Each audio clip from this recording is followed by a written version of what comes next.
क्या ये एक महायुद्ध की चिंगारी?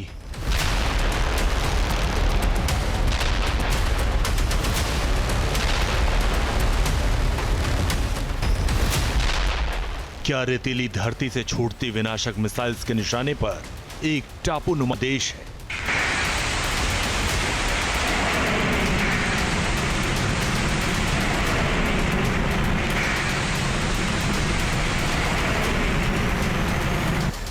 और क्यों समंदर के मोर्चे पर युद्ध के सायरन बज रहे हैं?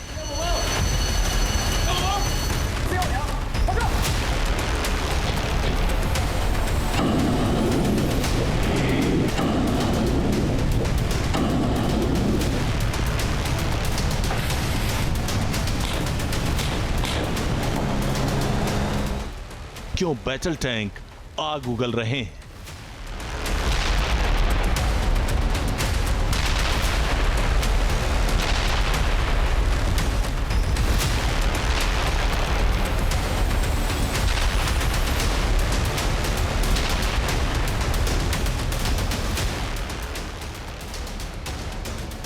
पूरी दुनिया में एक और युद्ध की आहट सुनाई दे रही है। एक ऐसे युद्ध का सायरन बज रहा है जिसमें कितनी तबाही होगी इसका अंदाजा लगाना भी मुश्किल है।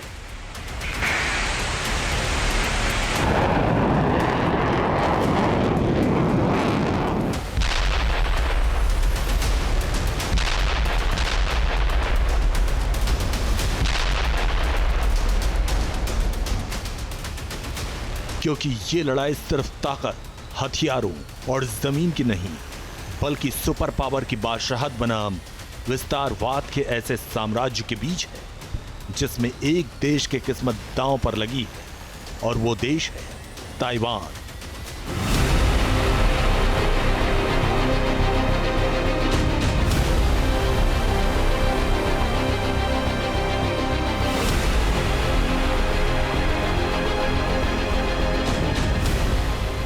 ताइवान को कब्जे में लेने के लिए चीन की रणनीति अब जिनपिंग राज में सबसे आक्रामक दौर में है।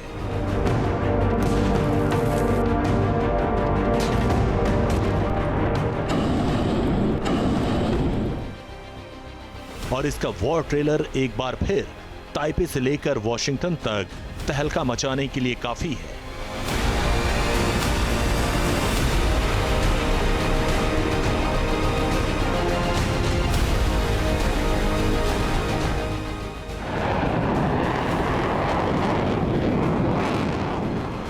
महायुद्ध के डर के साए में हर वक्त जी रहे ताइवान की वो सुबह बड़े धमाके के साथ हुई।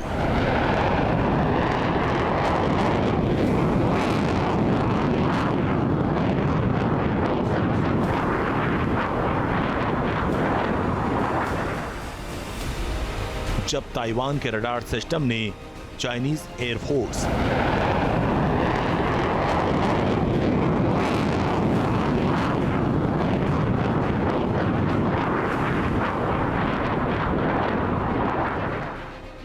और नेवी जेट की सबसे भयानक मूवमेंट को कैप्चर किया।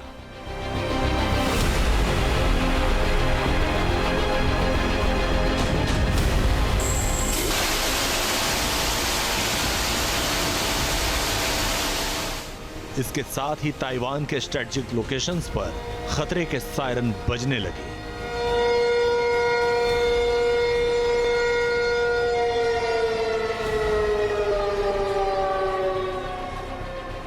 ऐसा पहली बार हुआ जब एक साथ चीन की वॉर मशीनरी ताइवान स्ट्रेट को पार कर ताइवान के चक्कर काटती रही।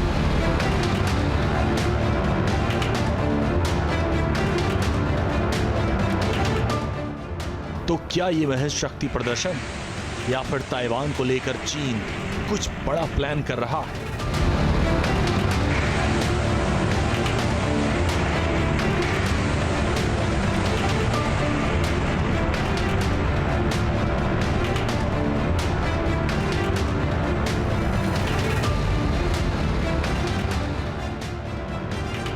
और उसके लिए एक एक ईंट जोड़ रहा है।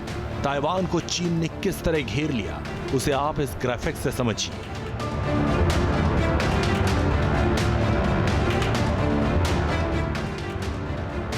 ताइवानी रक्षा मंत्रालय की रिपोर्ट के मुताबिक 17 पीपुल्स लिबरेशन आर्मी के जहाज, 9 चाइनीज नेवी के जहाज और 2 सर्विलांस जहाज ताइवानी ADIZ में मंडराते रहे।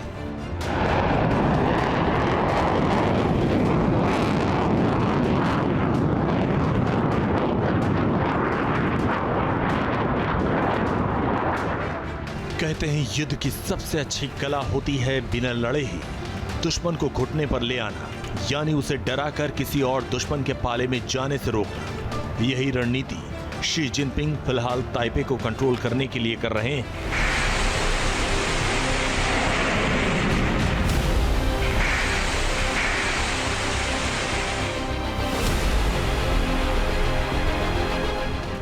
चारों ओर से ताइवान को घेरकर कभी वॉर एक्सरसाइज के जरिए ताइवान को तेहरान बनाने का डर दिखाया।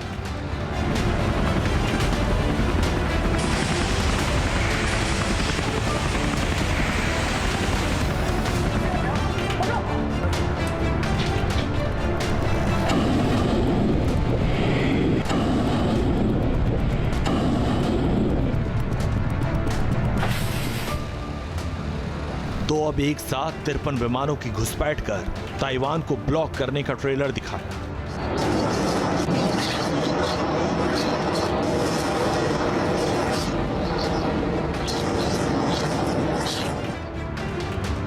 इस तरह चीन ताइवान पर दबाव बनाने के लिए ग्रे जोन टैक्टिक्स का इस्तेमाल कर रहा है। यही वजह है कि अमेरिकी थिंक टैंक को यह लगने लगा कि ताइवान की ताकत नहीं बढ़ाई गई तो बहुत देर हो जाएगी। अमेरिकी आर्म्ड फोर्स कमेटी के वाइस चेयरमैन रॉब विटमैन इसीलिए खुले मंच पर ताइवान को लेकर फ्यूचर प्लान का जिक्र करते हैं। ताइवान का मुद्दा दुनिया के सबसे पेचीदा और ऐतिहासिक मुद्दों में से एक है, जिस पर चीन और अमेरिका के बीच सीधी अदावत रहती है। और इसे समझने के लिए हमें इतिहास की ओर रुख करना होगा।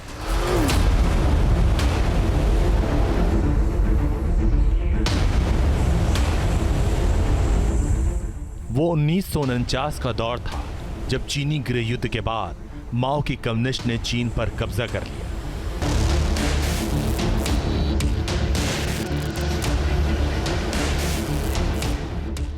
इसी के साथ पीपुल्स रिपब्लिक ऑफ चाइना यानी PRC की नींव पड़ी और इस गृह युद्ध में हारी हुई नेशनलिस्ट सरकार ताइवान भाग गई और वहां रिपब्लिक ऑफ चाइना यानी ROC की स्थापना की। मगर चीन ताइवान को अपने क्षेत्र का हिस्सा मानता है और इसे वन चाइना पॉलिसी का नाम देता है। वहीं ताइवान खुद को एक आजाद देश के तौर पर रखता है, हालांकि उसने औपचारिक स्वतंत्रता की घोषणा नहीं की और यही उसकी कमजोर नस है जिस पर चीन हमेशा हाथ रख देता है।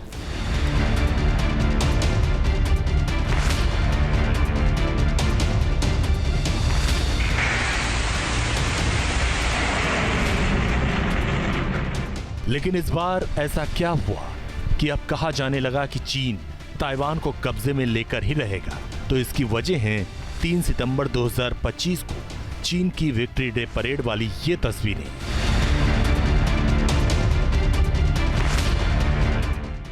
जिसमें चीन के राष्ट्रपति शी जिनपिंग, रूस के राष्ट्रपति पुतिन और नॉर्थ कोरिया का मार्शल किम जोंग उन एक साथ नजर आए।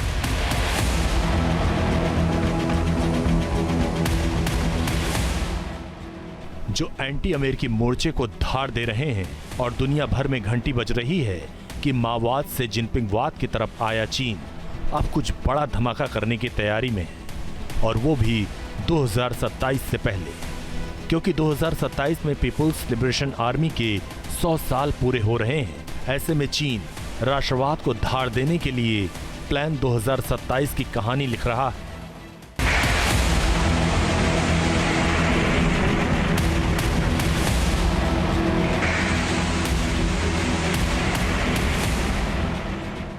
ताइवान के चारों ओर चाइनीज वॉर मशीनरी की किलीबंदी करना ही बड़ा इशारा है कि चीन कुछ बड़ा प्लान कर रहा है, क्योंकि इसमें J-15, J-18 जैसे एडवांस फाइटर जेट शामिल हैं।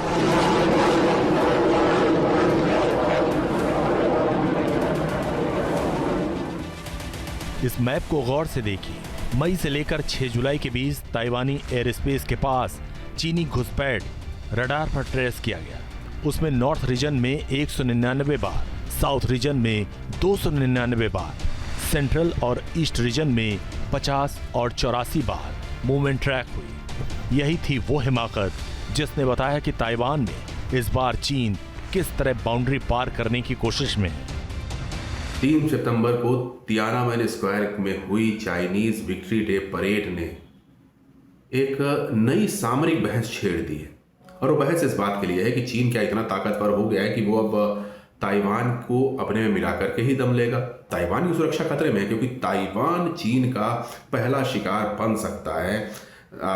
जो लगातार सीमाओं का उल्लंघन, जो एयर स्पेस का वायलेशन हो रहा है, वो उसी विक्ट्री डे परेड की जो सामरिक मजबूती चीन को मिली है उसी का प्रदर्शन है, और ताइवान इसको लेकर के सख्ते में है।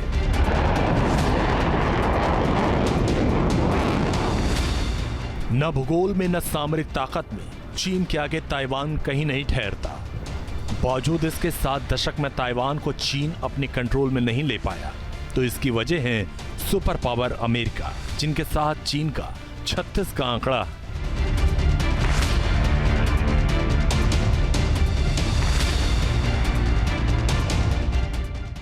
पानी का अथाह क्षेत्र अमेरिका और चीन के बीच शक्ति प्रदर्शन का अखाड़ा है,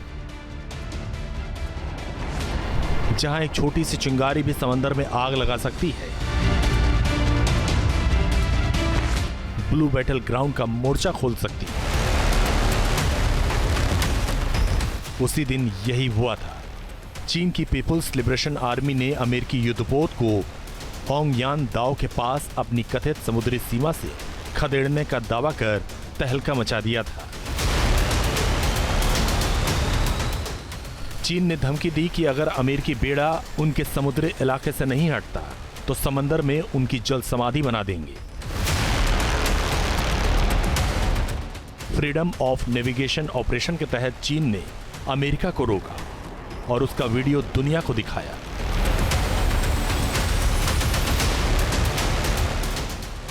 समंदर में इस तरह जब भी महाशक्तियों का आमना सामना होता है, ताइवान की सांसें ऊपर नीचे होने लगती हैं।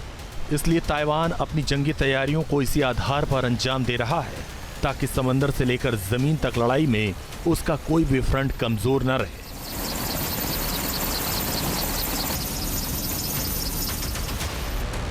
और इसमें सबसे अहम है अमेरिकी अस्त्र।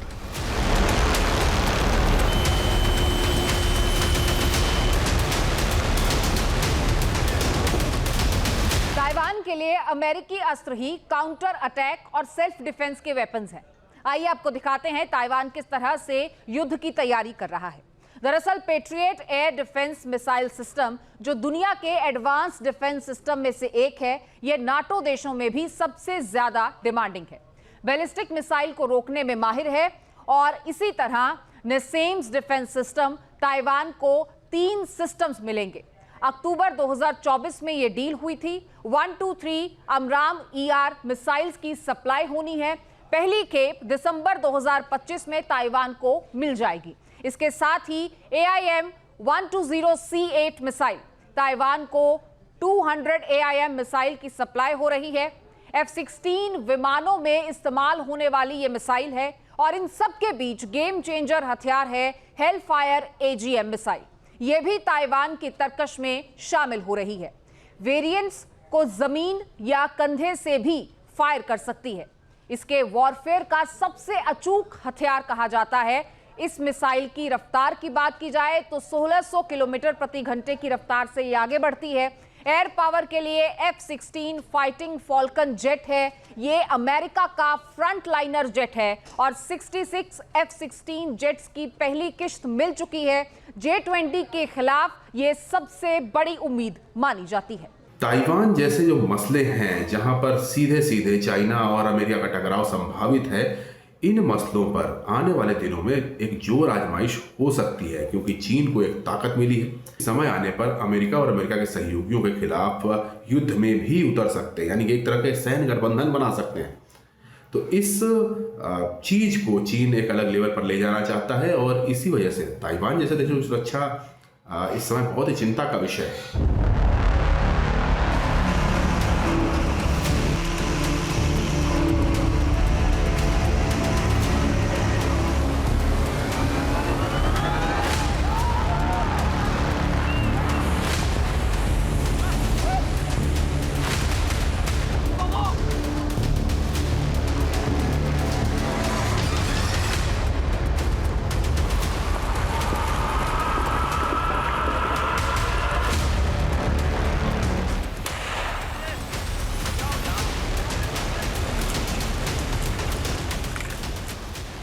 ये है पीपुल्स लिबरेशन आर्मी की एम्फीबियस फोर्स, एक ऐसी घातक टुकड़ी जिसको एक खास ऑपरेशन के लिए समंदर के रास्ते को पार करना है। जैसे ही ये फोर्स समंदर किनारे पहुंचती है, दुश्मन पर धावा बोल देती है।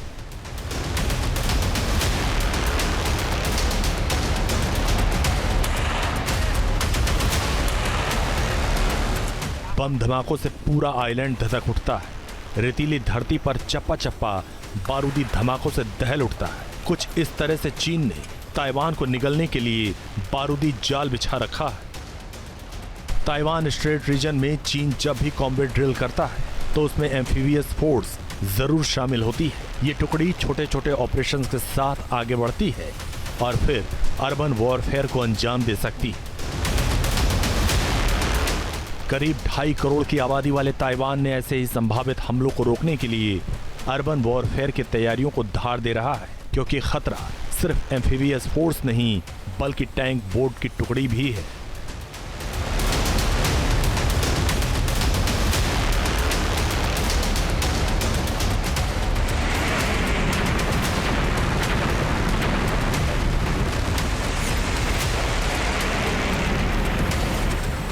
बैटल टैंक किसी भी युद्ध के ऐसे हथियार होते हैं जिनके दम पर न जाने कितने युद्ध में बारूदी प्रहार हुआ। आर्टिलरी पावर के दम पर रूस यूक्रेन के अंदर कब्जा जमाने में कामयाब हो पाया।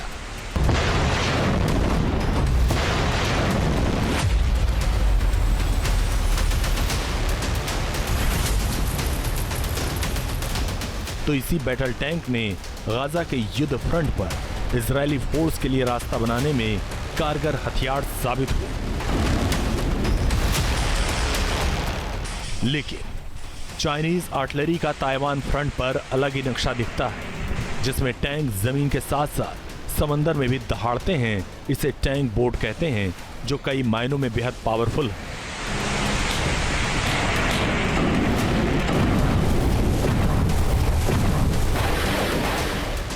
इसमें 30 mm auto cannon, 12.7 mm heavy machine gun और कभी कभी एंटी टैंक मिसाइलें भी लगाई जाती हैं। इसमें advance navigation system, satellite communication और रडार लगे होते हैं, जिससे ये किसी भी मौसम और परिस्थिति में ऑपरेट कर सकती हैं। जल और जमीन दोनों पर दुश्मन के बख्तरबंद वाहनों, बोट्स और सैनिकों को निशाना बना सकते हैं। इस टैंक बोट की रफ्तार 35 से 40 नॉट्स यानी लगभग 65 से 75 किलोमीटर प्रति घंटा तक हो सकती है, जो इसे तेज और फुर्तीला बनाती है। ये उथले पानी, दलदले इलाकों और नदियों में आसानी से चल सकती है। बताया जा रहा है कि चीन ने समंदर के विवादित द्वीपों की लड़ाई के लिए इसे विकसित किया। ताइवान और साउथ चाइना सी के विवादित द्वीपों को टारगेट पर रखकर चीन अपनी नेवी को टैंक बोट्स की टुकड़ी से लैस कर रहा है। चीन की tank boats modern war game की बदलती ज़रूरतों के लिए एक बेहतरीन हथियार है। ये बोट्स पावरफुल हथियारों से लैस है। अब ये उसकी जल बल सीमाओं की सुरक्षा में अहम भूमिका निभा रही है। आने वाले समय में टैंक बोट्स का महत्व और भी बढ़ सकता है और अब कई देश भी इस दिशा में प्लान कर रहे हैं।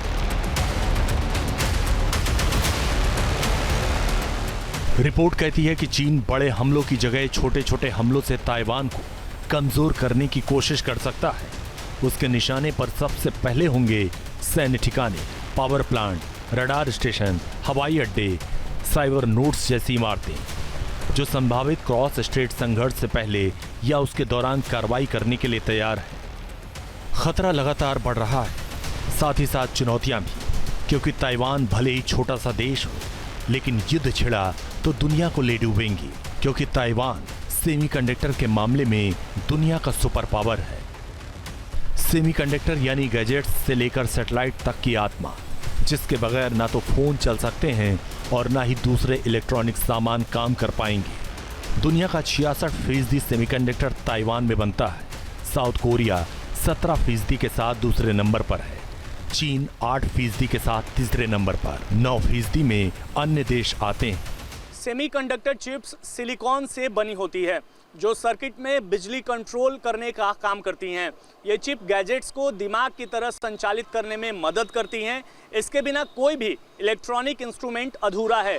Computer, laptop, car, washing machine, ATM, अस्पताल, कि मशीनों और यहाँ तक कि स्मार्टफोन में भी सेमीकंडक्टर चिप्स पर ही काम होता है। सेमीकंडक्टर चिप सिलिकॉन से बनी होती है जो सर्किट में बिजली कंट्रोल करने का काम करते हैं।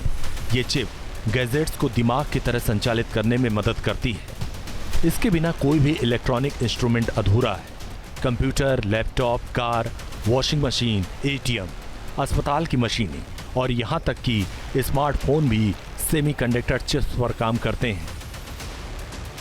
चीन इसलिए भी ताइवान को कंट्रोल में लेने के लिए छटपटा रहा है ताकि मैन्युफैक्चरिंग के साथ साथ सेमीकंडक्टर चिप्स मार्केट पर भी उसका दबदबा कायम रहे।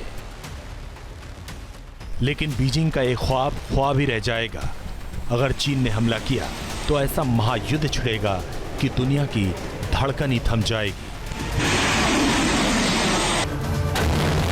Team news nation. जहां भक्ति है हर शब्द में, कथाओं में छुपे हैं दिव्य रहस्य और ज्योतिष देता है जीवन को दिशा। धर्म से जुड़ी हर बातों को जानने के लिए हमारे चैनल स्तुति को सब्सक्राइब करें। चैनल पर जाने के लिए इस लिंक पर क्लिक करें।